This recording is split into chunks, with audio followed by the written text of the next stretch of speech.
I'm standing in the middle of a car park. This was the site of the Globe.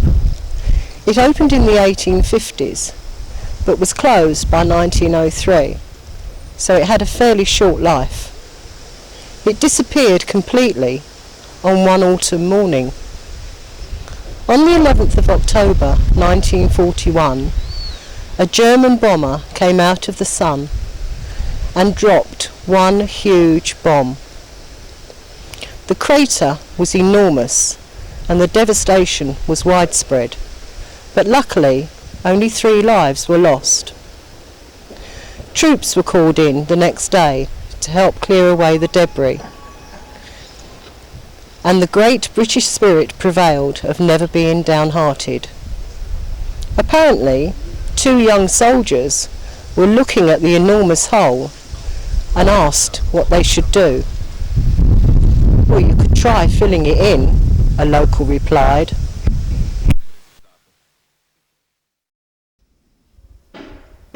We're now standing in front of number 31 Island Wall, which is a private house and has been since 1981, but for 120 years before that it was a pub called the Guinea. Started with a man called William Petman, who operated a forge here at the back, but he was a bit of a local entrepreneur and saw that the boat building industry in Whitstable was growing and growing, and so was Whitstable. There were at least 4 slipways on the beach in front, so he saw the business opportunity, and in 1861 he built this pub. He was very proud of it. It was the only free house in Whitstable, didn't have any trouble, and he was selling 3 barrels a week. The oyster dredgers had their Duke of Cumberland, the divers had the King's Head over the way, and now the men from the shipyards had the Guinea. I wish I'd visited this pub during the late 1960s. They used to hold jazz evenings and drag acts here. Sadly, the pub closed in 1981 and it's been a private house since then. But why was it named the Guinea? One legend has it that our William Petman had made money earlier from smuggling golden guineas to the continent. Maybe just a romantic story? I like to think that there might be some buried treasure in there somewhere.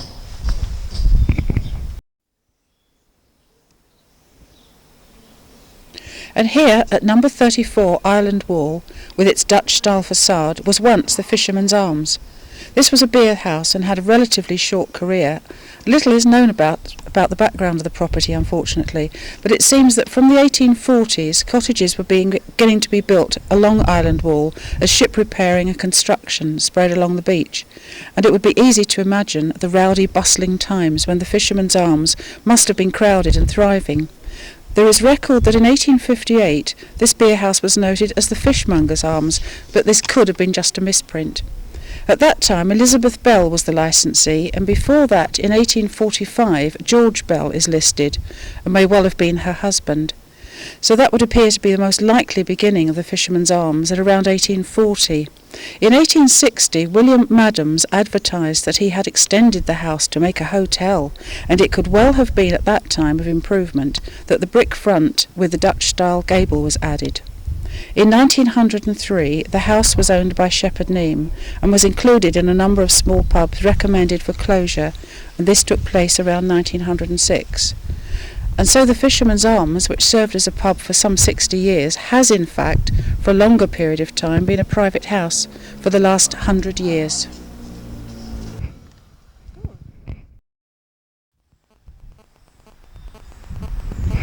This is the King's Head, now known as 18 Island Wall. It was built by 1859. Edward Appleton bought it for £780 and became the first licensee. It became the meeting place for divers. 2 local brothers, John and Charles Dean, invented diving apparatus with helmet and air supply around 1830. The brothers met George Hall, a bell diver, whose idea to use a force pump to push air in at the top of the helmet would develop the technique. In 1832, George Bell, together with a new partner, Thomas Gann, acquired the Dean's Brothers apparatus and continued to work from Whitstable, we assume from this property. The public house had few landlords. Robert Friend in 1871, and then the Canterbury Brewers, Flint's. Unfortunately, after only 60 years, it was described as in poor condition and closed in 1911. Sold as a private house at that time, it was given the imposing doorway and a more modern facade.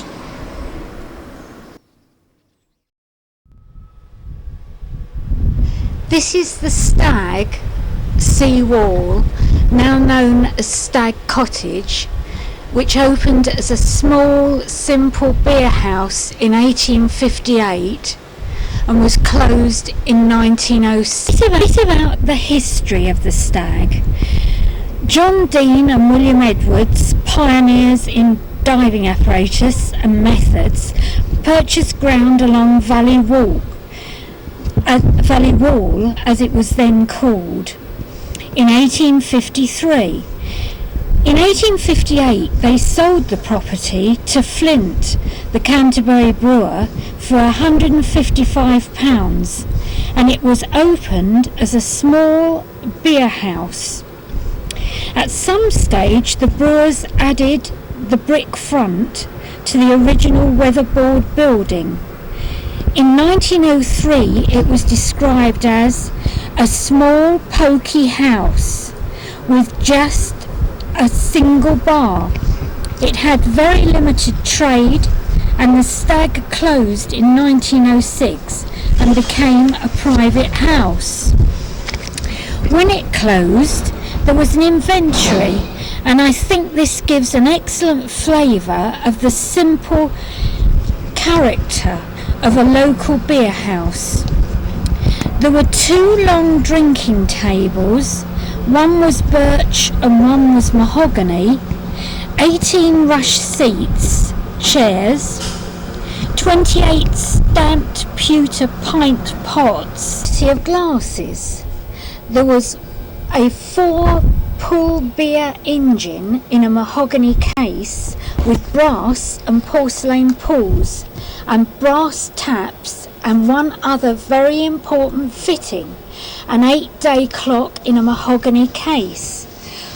Obviously that shows that the Stag had a very simple setting, but it was in such places that the tired working man found solace in gregarious company from a cramped terraced house crowded with children. Is that it?